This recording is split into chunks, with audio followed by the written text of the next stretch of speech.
만약에 우리 성도님들이 지구 반대편에 나와 똑같이 생긴 사람이 있다는 소문을 듣게 되면 어떤 마음이 드시겠습니까? 실제로 그런 일이 벌어졌습니다. 그래서 영화로도 이 드라마 같은 얘기를 또 우리에게 소개도 했죠. 바로 아나이스라고 하는 프랑스 국적의 한 이 청년, 바로 이 여인이 영국에 당시에는 유학을 하고 있었는데 한 친구에게 소식을 듣습니다. 야, 내가 한 영상을 봤는데 저 미국에 너와 똑같이 생긴 배우가 있더라 라는 얘기를 들었던 것이죠. 이제 흥미로워서 그래도 닮아야 얼마나 닮았을까 라고 생각하고 설마 하면서 그 영상을 찾아보는데 자기가 봐도 마치 자기가 연기한 것 같은 모습이더랍니다. 너무 놀래버렸죠. 이게 무슨 복제인간도 아닐 테고 어떻게 이런 일이 벌어질 수가 있을까 생각해서 계속해서 SNS를 통해서 바로 그 여인에 대한 소식을 접해 듣게 되고 그러면서 서로가 대화를 나누게 되는데 조금씩 대화를 나눌수록 과거의 기억들이 조금은 떠오르고 그러면서 조금씩 알아가면서 이해가 되기 시작했던 겁니다. 둘 다 1987년생, 서로가 다른 나라에서 살아가고 있지만 결국 한국의 부산에서 출생한 바로 쌍둥이 자매였던 것이죠. 11월 19일 날 그 당시 87년에 서로가 다른 나라의 한 가정에 입양이 되었던 것입니다. 25년 떨어져 살았습니다. 한 친구는 아나이스, 프랑스 국적의 패션 디자인을 전공하는 사람으로 자라왔고 한 친구는 사만다, 이 친구는 저 미국의 뉴욕에 입양이 되어서 배우로, 직업 배우로 살아왔던 것이죠. 참 오랫동안 떨어져 살았는데 서로가 닮았다는 이유로 알게 되고 우연찮게 서로가 만나게 되고 한국에 와서 서로가 만나서 대화를 나누는데 그동안은 존재 자체도 몰랐었는데 25년이라는 세월이 무색할 만큼 서로 안에 그런 애틋함을 발견하게 되고 대화를 나눠보니 얼굴만 비슷한 게 아니라 닮은 구석이 참 많더랍니다.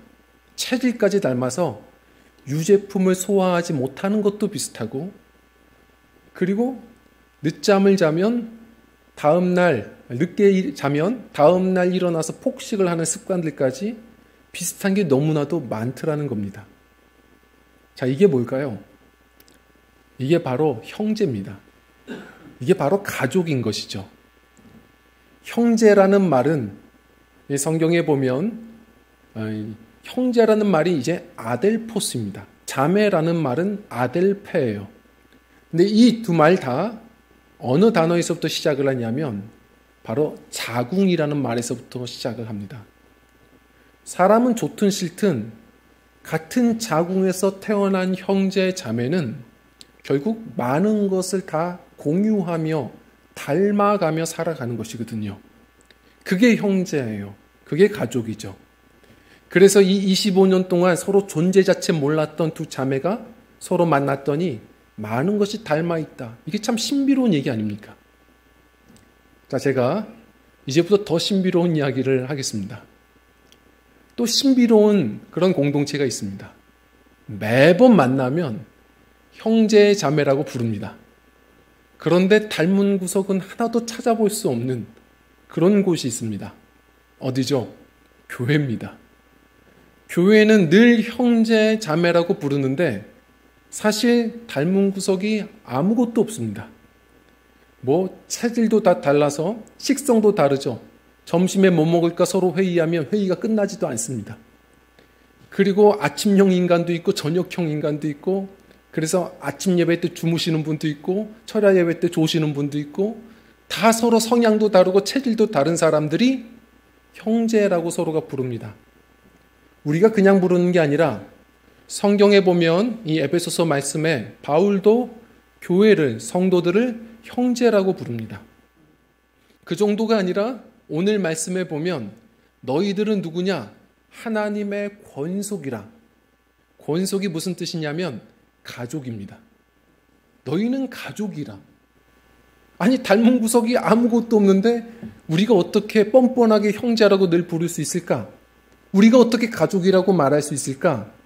성경은 이야기하는 것이죠. 우리는 다른 자궁에서 태어나 자기 맘대로 자기 멋대로 살던 남다른 인생들이었습니다.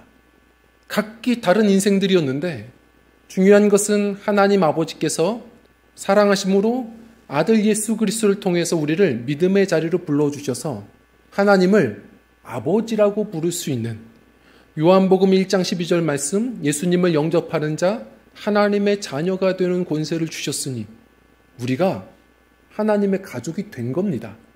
로마서 8장 말씀처럼 양자 삼아 주신 거예요. 그래서 이건 대단한 은혜입니다. 지금도 수많은 사람들이 저마다의 종교 신을 부르짖으며 기도합니다. 그러나 우리는 얼마나 대단한 특권이냐? 살아계신 하나님의 자녀들이 되어서 누구의 기도를 들으시겠습니까? 하나님은 지금도 자녀들의 기도, 우리의 찬양처럼 기도조차가 아니라 신음소리조차 들으시는 하나님이시니 우리는 얼마나 큰 특권을 얻었는지 모릅니다. 자, 그런데 우리는 그 대단한 특권을 얻었지만 또 그러면서 동시에 중요한 사명을 얻었습니다. 그게 바로 무엇이냐? 바로 하나님께서 불러주신 서로 각기 다른 이 형제와 자매들을 사랑하며 사는 겁니다. 교회는 하나 되어 가야 합니다. 정말 뼛속까지 다른 사람들, 함께하기 불편한 우리 인생들이 주님의 뜻 안에서, 아버지의 뜻 안에서 하나 되어가는 그곳이 작은 천국, 바로 주님이 세우신 주님의 교회입니다. 물론 그것은 하나님의 기쁨만은 아닙니다. 우리의 나그네 여정 속에 자녀들에게 베푸신 하나님의 사랑이에요. 우리 모두가 사실은 공동체가 필요합니다. 예를 들어서 제가 가끔 이제 집에 이렇게 늦게 들어가게 되면 퇴근한 아내와 아이들이 함께 TV를 보는 장면을 볼 때가 있어요. 식사를 마치고 TV를 보는 것 같아요. 서로가 제가 들어가면 깔깔대고 웃고 같이 그래요. 그럼 들어가면서 저는 생각하죠. 아, 내가 없는 가정은 참 단란하구나. 이런 생각을 하면서 다시 가야 되나 이런 생각도 하면서 어떻게든 끼어들어야지. 그래서 어떻게든 자리를 마련해서 끼어들고 같이 좀 웃어보려고 하는데 금방 일어납니다. 왜냐하면 보는 방송이 대부분 보십니까? 나 혼자 산다. 나 혼자 산다. 방송에서도 계속 그게 방영이 된대요. 그걸 보고 있는 겁니다. 저는 그 방송을 별로 좋아하지 않습니다. 아, 우리 가족들은 다 혼자 살고 싶나? 왜 저 방송을 보나? 이해가 안 돼요. 왜 그러냐면 제가 그 방송을 오래 못 보는 이유는 재미가 없어요. 재미가 없는 이유는 공감이 별로 안 됩니다. 왜냐하면 사실 제대로 리얼리티 해야 되는데 별로 이 공감력이 오지 않아요. 제목이 나 혼자 산다인데 혼자 사는 것 같지 않거든요. 이분들이 다 혼자 사는 그런 모습들을 촬영을 해서 우리에게 보여줍니다. 그런데 그분들이 정말 혼자 사나? 다 그렇게 보여주고 서로가 함께 그 찍은 것을 또 같이 패널들이 모여서 구경하더라고요. 같이 모여서 구경하고 내일은 뭘 해먹어봐. 그리고 내일은 이런 운동을 해봐. 서로가 다음 촬영할 것도 회의도 해보고 서로가 팀워크가 좋으니까 또 가끔은 여행도 같이 가고 나중에 그 프로그램 잘 되니까 시상식을 하니까 서로가 함께 축복해주고 축하해주고. 제목은 나 혼자 산다인데 사실은 보면 나 함께 산다입니다. 사람들이 다 그렇습니다. 다 혼자가 편한 것 같죠. 물론 혼자 있을 때가 편하고 혼자 있는 시간도 필요하죠. 그런데 결국은 어떠한 공동체가 분명 필요한 겁니다. 사람은 공동체를 통해서 불편하지만 또한 만족도 얻으며 사는 겁니다. 왜 그러냐? 하나님이 우리를 그렇게 만드셨습니다. 성경에 보면 하나님은 사랑이시다. 사랑이 뭐죠? 사랑은 혼자 할 수 없는 겁니다. 사랑은 너가 있어야 사랑할 수 있는 겁니다. 그래서 하나님은 영원전부터 삼위일체 하나님이시죠. 삼위일체가 뭡니까? 라고 질문하시면 오늘 설교가 끝나지 않습니다.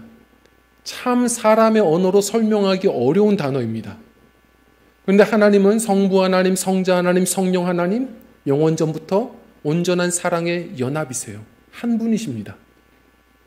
우리를 하나님의 형상으로 지으셨다고 합니다. 그래서 창세기를 보면 만물을 지으시면서 좋다고 하신 하나님이 딱 한 번 좋지 않다고 말씀하시죠. 사람이 혼자 있는 것을 좋게 여기지 않으셨다. 그래서 세우신 게 하나님의 가정, 바로 믿음의 가정이요 교회입니다. 이것이 우리에게 주신 선물입니다. 불편하죠. 하나 되고 싶지 않죠. 교회 가면 상처받을 때도 많죠. 그러나 계속 우리는 하나 되어 가야 합니다. 폴 트루니에가 뭐라고 얘기했냐면 사람이 혼자 할 수 없는 두 가지가 있다고 말했습니다.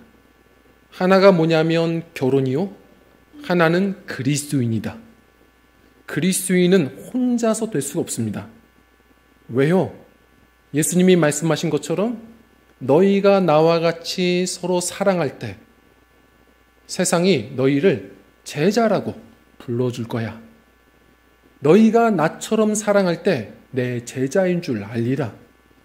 성도님들, 사랑해야 예수님의 제자입니다. 주님께서는 예수님을 구경하라고 말씀하신 적이 없습니다. 나를 따르라고 말씀하셨습니다. 그래서 불편하셔도 사랑의 자리로 자꾸 나아가셔야 됩니다. 교회는 완벽하지 않습니다. 우리 스스로를 보십시오. 나 자신도 완벽하지 않은데 이런 완전하지 않은 사람들이 모인 곳이 교회입니다. 실망스러울 때 있죠. 불편할 때 있죠. 요즘에 보면은 통계를 보면 점점 갈수록 가나안 성도들이 늘어난다고 말합니다. 가나안 성도가 뭐죠? 거꾸로 말하면 가나안, 안 나가. 교회를 안 나가고 그냥 나는 신앙생활을 하고 있다라고 생각하는 분들이 많다는 겁니다. 혹은 코로나 시국 때문에 우리도 계속 회복되어져야 되지만 온라인 성도들이 늘어나고 있다고 말합니다. 온라인 예배도 송출도 해야 됩니다. 그렇게밖에 예배할 수 없는 분들도 분명히 있어요. 그런데도 불구하고 우리는 사랑하는 자리가 있다면 어떻게든 교회로 나아가 서로가 섬기고 하나 되어 가야 합니다. 그것이 주님의 뜻이고 그것이야말로 진정한 사귐의 공동체, 주님의 교회입니다. 물론 똑같은 사람들이 없습니다. 똑같은 사람들이면 편하죠. 저도 그런 생각 해봤어요. 목회가 나 같은 사람들만 있으면 참 편하겠다. 잠시 생각했어요. 그런데 깊이 생각해 보니까 그것도 무서운 일이에요. 공포 아닙니까? 앉아있는 사람들이 다 이은일망 백명이에요. 얼마나 무섭습니까? 앞에도 똑같이, 나처럼 똑같이 생긴 사람, 앞에도 머리가 크고 뒤에도 머리가 크고 분명히 100명 앉아있는 것 같은데 머릿수 보면은 100명인데 200명 앉은 것 같고 보면은 제가 생각해 보니까 끔찍해요. 다 다르니까 불편해도 그래도 매력이 있고 행복한 겁니다. 모난 게 많죠. 예를 들어서 퍼즐 해보셨습니까? 퍼즐은 한쪽은 이렇게 튀어나와 있고 한쪽은 들어가 있고 그런 조각들입니다. 볼품없습니다. 그런데 그렇게 모난 사람들이 그렇게 한쪽엔 결함 있는 사람들이 모인 곳이 교회입니다. 주님께서 불러주셨음을 믿고 하나님께서 실수 없이 불러주셨음을 믿고 서로가 다름을 끌어안는 그런 공동체, 그곳이 교회요 하나 되어 우리 그리스도의 영광 그 형상을 드러내는 곳이 교회인 줄 믿습니다. 우리가 그런 교회를 꿈꿔보면서 불편하고 어려워도 나그네 여정 속에 내게 주신 선물이라고 믿고 우리가 사랑으로 갈수록 하나 되어가는 형제 사랑의 귀한 공동체가 되기를 간절히 부탁을 드립니다. 자, 오늘 우리가 말씀을 통해서 어떻게 더 한 걸음 더 가까이 하나 되어 나아갈까? 우리 한번 좀 고민해 보려고 합니다.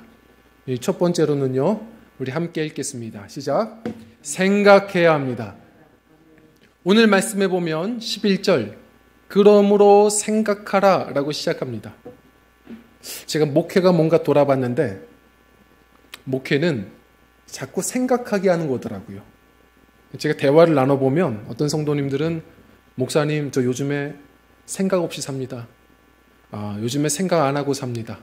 그게 마음 편해요. 하시는 분들이 점점 늘어납니다. 성도님들 생각하며 사셔야 합니다. 자꾸 목회는 생각하게 하는 것 같아요. 생각을 잘못하면 문제예요. 생각을 안 한다고요? 자꾸 다른 생각이 들어옵니다. 생각은 진공이라는 게 없어요. 자꾸 다른 생각이 들어와요. 이 생각이라는 것은 전에도 말씀드린 것처럼 DMZ예요. 바로 성령과 마귀가 자꾸 싸우는 영적인 전투장입니다. 가룟 유다도 예수님을 팔아먹을 작전을 세울 때 생각으로 마귀가 침투했다고 말해요. 그래서 우리가 해야 될 것은 자꾸 좋은 생각, 복음 안에서 생각을 자꾸 하셔야 합니다. 이 고지를 잡으셔야 돼요. 성령 안에서 자꾸 좋은 생각을 하셔야 됩니다. 자, 그런데 어떤 게 좋은 생각이냐? 복음 안에서 생각하는 거예요. 자, 오늘 말씀은 얘기해요. 뭘 생각하느냐? 우리 12절, 13절 말씀을 읽겠습니다. 시작. 그때에 너희는 그리스도 밖에 있었고 이스라엘 나라 밖의 사람이라 약속의 언약들에 대하여는 외인이요 세상에서 소망이 없고 하나님도 없는 자이더니 이제는 전에 멀리 있던 너희가 그리스도 예수 안에서 그리스도의 피로 가까워졌느니라. 아멘. 생각하라는 겁니다. 뭘요? 그때를 생각하라는 겁니다. 그때의 너희를 좀 생각하라는 겁니다. 그러면서 말씀하시는 것은 복음이에요. 너희가 누구였느냐? 너희가 바로 하나님 모르게 살았던, 창조하신 나의 아버지의 뜻과 전혀 무관하게 살았던 바로 그런 인생들, 그리스도 밖에 있었던 인생들, 소망이 없던 인생들이었다는 겁니다. 우리 성실하게 살았죠. 최선을 다해 살았습니다. 그러나 돌아보십시오. 하루살이입니다. 열심히 날개짓하지만 방향 없이 살던, 하루의 기쁨 가지고 살던 우리의 인생들을 주님이 불러서 영원한 소망, 영원한 생명의 복음을 주신 겁니다. 놀라운 은혜입니다. 우리는 죄인이었고 죽을 수밖에 없는 존재였는데 우리를 주님께서 피는 생명이라 대신 피 흘리셔서 우리를 대신해 죽으심으로 구원을 받은 것, 대단한 은총인 겁니다. 자, 성도님들, 복음은 무엇이냐? 죄와 사망에서 우리를 건져내셨다는 거예요. 자, 그런데 우리가 복음을 안다고 말하면서 복음을 묵상하지 않습니다. 자꾸 묵상하지 않으니까 죄와 사망에서 내 죄가 어떤 죄였는지를 고민하지 않습니다. 내가 어떤 죽을 수밖에 없는 절망의 존재라는 것을 자꾸 잊어버립니다. 그러다 보니까 그저 복음이 인스턴트 가벼워졌습니다. 그냥 하루하루 내가 다른 사람들 앞에 나 이렇게 거룩해 라는 훈장처럼 교회의 직분을 얘기하고 그저 그냥 내가 세상 살아가는데 조금 더 잘 되고 싶은 또 하나의 보험처럼 생각하는 정도지 그 복음이 나를 자꾸 바꾸지를 못합니다. 묵상하셔야 됩니다. 내가 제대로 복음을 묵상하면 어떻게 주님께 감사하지 않을 수 있습니까? 뭘 잃었다고 우리가 불평합니까? 나는 죄인이었고 죽을 수밖에 없었는데 우리를 주님께서 나를 사랑하셔서 대신 죽으시고 저 영원한 생명을 주셨다는 것을 고백한다면 오늘도 우리는 어떻게 원불교일 수 있습니까? 어떻게 원망 불평만 하는 성도일 수 있습니까? 우리는 항상 감사하고 찬양할 수밖에 없는 겁니다. 거기다가 어떻게 누구를 용납하지 못할 수 있습니까? 나 같은 놈을 사랑하셨고 나 같은 자도 기다려주시고 나 같은 자를 위해서 십자가 지신 예수님을 묵상한다면 우리가 누구를 용납하지 못할 수 있습니까? 우리가 교회가 갈수록 복음이 가벼워지는 이유는 자꾸 복음을 묵상하지 않습니다. 자, 이 복음을 묵상하면 어떤 일들이 벌어지느냐? 14절 말씀입니다. 우리 함께 읽겠습니다. 시작. 그는 우리의 화평이신지라 둘로 하나를 만드사 원수된 것 곧 중간에 막힌 담을 자기 육체로 허시고. 아멘. 무슨 말이겠습니까? 우리에게는 수없는 담이 있습니다. 유대인들을 생각해 보십시오. 우리 유대인을 얼마나 손가락질합니까? 선민의식에 빠진 자들. 자기들은 무조건 혈통상 무조건 구원받고 다른 이방인들은 다 지옥의 땔감이라고 여기며 살아왔거든요. 그러니까 나중에 성전을 짓고 나서도 물론 개종한 자들은 받아줄 수밖에 없어요. 그러나 이방인들 중에 개종하잖아요. 그런데 혈통이 다른 이방인들은 어떻게 했습니까? 이방인의 뜰을 만들어서 너희들은 여기까지만 와. 제사 드리는 거 구경만 해. 성전에 들어오지 마. 그렇게 담을 쳐놓고 성전 앞에 담을 쳐놓고 요세푸스의 이 기록을 보면 1.5m의 담을 세워놓고 글을 써놨다고 말하죠. 누구든지 이방인은 이 안에 들어오지 말 것. 혹이나 어깃이 즉시 사형. 담이었습니다. 이 하나님의 뜻입니까? 예수님께서 십자가 지시고 나서 휘장이 찢어지고 모든 담은 다 무너진 겁니다. 성도님들, 우리가 유대인 욕할 게 아닙니다. 우리 스스로를 돌아봐야 합니다. 얼마나 많은 담이 있습니까? 나는 저 성도와는 그래도 함께 할 수 있는데 정치 성향이 다른 사람은 하나 될 수 없어. 정치라는 담을 세웁니다. 나는 사회적 지위가 이 정도 있는 사람인데 저 사람과는 수준 차이가 나. 수준이라는 담을 자꾸 세웁니다. 복음을 묵상하면 철저히 담은 무너져 내리는 겁니다. 오늘도 주께서 하시는 일은 화평의 역사, 우리 안에 있는 편견과 모든 장막들, 담들을 다 거두시는 거예요. 우리 주님께서 주시는 이 복음 안에서 자꾸 우리 사랑의 지경이 넓어져 가는, 우리 마음의 지경이 넓어져 가는 우리 저와 성도님들의 신앙 여정 되셨으면 좋겠습니다. 15절 말씀을 계속 읽겠습니다. 시작. 법조문으로 된 계명의 율법을 폐하셨으니 이는 이 둘로 자기 안에서 한 세 사람을 지어 화평하게 하시고. 아멘. 율법은 자꾸 야 너는 잘못했어 정죄하며 금 긋는 일이 율법이에요. 복음은 하나 되어가는 겁니다. 자, 복음을 통해서 우리가 하나 되어가는데 성경은 그걸 뭐라고 표현하냐면 한 세 사람이라고 얘기합니다. 한 세 사람을 지어라고 말해요. 여기서 짓다라는 말은 만드는 게 아니고 창조하다라는 뜻이에요. 전혀 없던 것을 하나님께서 은혜로 만들어 가시는 게 교회입니다. 전혀 둘이었는데 달랐던 사람들이 하나가 되는 거예요. 하나가 세 사람이 되는 거예요. 한 세 사람입니다. 이것은 감귤과 오렌지가 교배하니까 천리까지 향이 퍼지더라. 천혜향. 뭐 이런 겁니까? 전 그런 선 좀 봤는데 그런 게 아니고 새로운 품종이 되었다는 게 아니고 무슨 말일까요? 둘이 한 세 사람이 되었다. 이것은 에베소서 바로 앞장의 1장 26절 말씀. 우리는 그의 몸이라. 우리가 그리스도의 몸이 된다는 겁니다. 이게 무슨 말이죠? 이 모습 그대로입니다. 우리는 성향이 워낙부터 달라요. 계속 다를 겁니다. 은사도 달라요. 서로가 다 다르지만 팔과 다리가 다르지만 한 몸인 것처럼 누군가가 아프면 같이 아파하는 교회, 누군가가 즐거우면 같이 즐거워하는 교회, 누군가가 못하는 게 있으면 도와주는 교회, 각자가 서로 다른 은사를 품고 끌어안아서 바로 우리의 머리 되시는 그리스도의 영광을 나타내는 곳, 그곳이 교회입니다. 성도님들, 주 안에서 우리가 이 복음 안에서 놀라운 은총을 얻었음을 기억하는 겁니다. 나도 죄인이었습니다. 주님께서 나도 그렇게 사랑해 주셨습니다. 복음을 묵상하십시오. 자꾸 우리는 말씀을 벗어나서 다른 생각을 하다 보니 몽상에 빠지고 망상에 빠집니다. 묵상하셔야 합니다.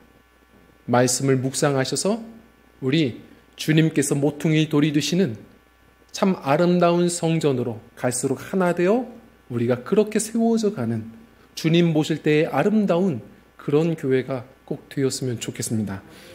자, 그리고 두 번째로 우리 함께 읽겠습니다. 시작. 은혜 안에서 힘써야 합니다. 아멘. 우리의 노력만 가지고는 절대 교회는 하나 될 수 없습니다. 늘 실망할 때도 많고요. 자, 은혜가 먼저 필요합니다. 그래서 교회는 기도하는 집이라고 말하는 겁니다. 기도하지 않고 주님의 은혜가 부어지지 않고 성령 안에서 주의 사랑이 부어지지 않고는 사실은 하나 되기 어렵습니다. 사랑이 먼저 필요하긴 합니다. 예를 들어서요, 부부도 마찬가지입니다. 부부도 사랑이 참 넘칠 때에는 그냥 좋습니다. 그런 경험 기억이 나십니까? 예를 들어서 사랑이 넘쳤던 그런 신혼 때에는 그냥 남편이 세수하지 않고 밥 먹어도 먹는 모습만 봐도 배부르고 즐거웠던, 기억이 안 나시죠? 오래되셔서 그렇습니다. 다 그랬던 적이 있습니다. 그때는 먹는 모습만 봐도 즐겁고 세수를 안 하고 어디 김 붙어도 그게 사랑스럽고 재밌습니다. 그런데 사랑이 식으면 뭐 붙으면 더러워서 못 먹습니다. 앞에 무스를 쳐발라도 그 꼴도 보기 싫습니다. 누가 얘기하는데 그냥 억지로 밥은 차려놨는데 쩝쩝대는 소리만 들어도 짜증난대요. 저거 먹고선 또 오래 살까봐 자꾸 먹는 거 소리조차 듣기 싫답니다. 성도님들, 사랑이 식으면 맛있는 거 사줘도 같이 먹기 싫은 겁니다. 비행기표를 끊어줘도 여행 같이 가고 싶지 않은 겁니다. 그런데 사랑이 넘치면 말려도 자꾸 함께하고 싶은 겁니다. 사랑이 중요합니다. 우리 그리스도 안에서 우리가 충만한 사랑을 누리면 우리는 오늘도 새날입니다. 어떤 스승이 그랬대잖아요. 제자들에게, 얘들아, 새날은 어떻게 오는 거니? 달력이 바뀌면 오는 겁니다. 아니다. 아침에 눈을 떠서 떠오른 태양을 보면 새날입니다. 아니다. 그럼 새날이 어떤 겁니까? 아침에 일어나서 창밖에 지나가는 이웃이 내 형제로 보이면 새날이 시작된 거다. 성도님들, 우리가 예수 그리스도를 믿었다고 새날입니까? 아니요. 오늘도 어제를 사시는 분들이 많습니다. 진정한 변화는 내 안에 예수께서 사시는 겁니다. 주님께서 사랑을 부어주셔서 보내주신 사람들이 사랑하는 형제 자매들로 보이는 것, 그것이야말로 우리가 이 땅을 살지만 천국을 누리는 새날이 펼쳐지는 은총임을 믿으시길 원합니다. 사랑이 필요합니다. 자, 그런데 주님의 이 사랑 안에서 또한 우리도 힘써야 합니다. 자, 사도행전 2장 46절입니다. 같이 한번 읽어보겠습니다. 시작. 날마다 마음을 같이하여 성전에 모이기를 힘쓰고. 아멘. 초대교회는 기도도 많이 했고 은혜가 넘쳤는데 힘도 썼습니다. 그냥 기도만 하면 돼요. 기도가 우선이지만 주님이 주신 그 마음으로 또 일어나 우리는 주님 주신 마음으로 사랑에 힘 쓰셔야 됩니다. 자, 사도행전에 한 세대가 지나서 히브리서 10장 25절에도 이야기합니다. 모이기를 패하는 어떤 사람들의 습관과 같이 하지 말아라. 자꾸 모이기에 힘쓰라는 겁니다. 건강한 가정은 저녁 식사라도 좀 같이 해보려고 노력하고, 때가 되면 한번 여행이라도 같이 해보려고 애써보고, 모이려고 애써보는 곳이 건강한 가정입니다. 하나님 아버지의 뜻대로 우리가 항상 예배 때가 되면, 기도하는 자리 있으면, 무슨 어떤 그런 행사 있으면 모이기에 힘쓰는 공동체가 교회입니다. 자꾸 모여서 뭐합니까? 교회는 식구입니다. 가족이에요. 아버지의 양식, 말씀을 함께 나누고 같이 기도하며 주님 주신 은혜 안에서 모이기에 힘쓰는, 갈수록 모이는 것이 어려울 겁니다. 갈수록 그러나 모이기에 힘쓰는 우리 사랑에 힘쓰는 믿음들이 꼭 되셨으면 좋겠습니다. 그리고 더불어서 우리 서로에게 봉사하기 위해도 힘쓰시는 믿음이었으면 좋겠습니다. 말로만 사랑해서는 안 됩니다. 행함과 진실함으로 사랑하라고 말합니다. 자꾸 은사가 달라요. 물질도 은사입니다. 아십니까? 내가 노력만 한다고 해서 물질을 잘 버는 것도 아니고 물질도 다 은사가 달라요. 그렇다고 해서 물질만 은사입니까? 교회는 다양한 은사들이 모여서 서로의 부족한 것을 돕는 곳이 교회예요. 서로가 있는 걸 가지고 섬기고 사랑을 표현하고, 또 무엇이 없을 때는 칭찬을 하고 축복해서라도 우리가 서로의 사랑을 표현해 줄 수 있는 곳이 교회여야 합니다. 제가 가끔 신학생들에게도 설명하거든요. 우리도 곧 있으면 이제 성지순례도 한번 꿈꾸고 있지 않습니까? 우리도 성지순례 한번 가면 좋겠다. 저도 기대가 돼요. 그런데 정확히 말하자면 성지라는 말은 좀 잘못된 말입니다. 무슨 얘기냐? 성지가 뭡니까? 주님이 임재하시는 거룩한 땅이 성지예요. 근데 성지순례라고 해서 이제 앞으로 가보시면 알 겁니다. 가보면 다 장사꾼들의 소굴입니다. 거기 어디에 거룩함이 보입니까? 과거의 전유물일 뿐이에요. 진정한 성지는 무엇이냐? 주님께서 말씀하신 대로 너희가 제자들 발 닦아주시면서 말씀하셨어요. 나처럼 사랑할 때, 표현할 때 내 제자인 줄 알 거야.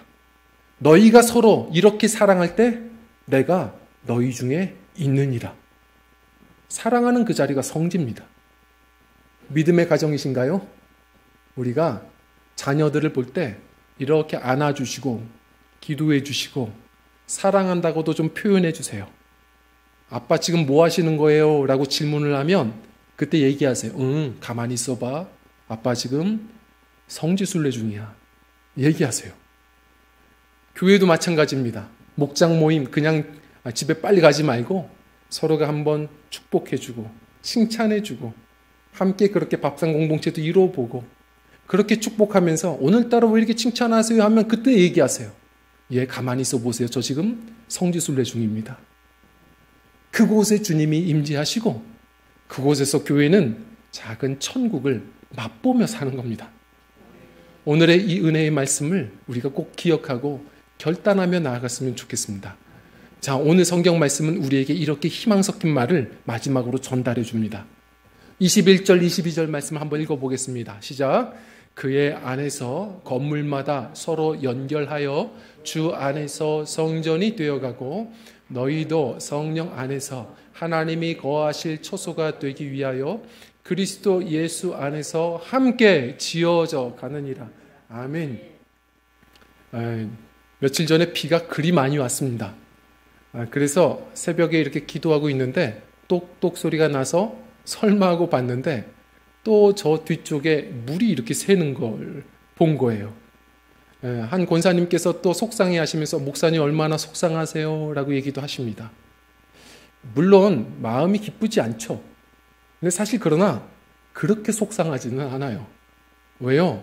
생각할수록 우리는 이 건물이 임대한 거니까 사실 주인이 더 속상하겠죠. 그렇게 속상하지는 않더라고요. 그러나 만약에 우리 건물이라면 좀 더 속상했을 것 같아요. 그런데 우린 기억해야 돼요. 이거보다 더 속상해야 하는 게 있는데 그게 바로 뭐냐면 교회는 사실 건물이 아니에요. 바로 우리 믿음의 형제 자매들의 이 공동체가 교회라고 말하는 겁니다. 이 공동체의 사랑의 구멍이 뚫리면 그걸 우리는 슬퍼해야 되고 아파해야 하는 겁니다. 물론 아직도 우리는 한심스러울 때가 많습니다. 목사님 저는 예수님 닮기에는 너무 거리가 먼 것 같아요. 저는 정말 죄인입니다. 깨달으셨다면 그것도 은혜예요. 제가 늘 권면드리지 않습니까? 예수님 닮아가기에 아직도 먼 것 같지만 부산에서 대구까지밖에 못 온 것 같아도 기뻐하십시오. 서울 행이면 되는 거예요. 우리 그리스도의 기장 되시는 차장 되시는 예수님의 기차 천국행 열차를 타셨다면 주님께서 부르신 분이 끝까지 완성하실 거예요. 은혜가 반드시 이깁니다. 그 은혜를 기대하시고 계속해서 우리가 말씀의 자리, 계속 그 믿음 생활의 자리에 있으면 돼요. 그리고 교회도 마찬가지예요. 주님 아버지께서 이렇게 부르셨다면 반드시 계속해서 완성해 가실 겁니다. 오늘 성경 말씀처럼 교회는 딱 되는 게 아니에요. 주님 부르신 날까지 계속 공사해 가는 겁니다. 되어가는 거고 함께 지어져 가는 곳입니다. 우리 성도님들 은혜를 기대하십시오. 주님께서 실수 없이 우리에게 참 아름다운 작은 위로가 될 만한 천국의 공동체를 완성해 가실 것이고 주님께서 또한 우리에게 그런 선물 공동체를 날마다 베풀어 주실 것입니다. 우리가 할 일은 그 은혜를 기억하고 은혜 안에서 우리는 힘써 보는 겁니다.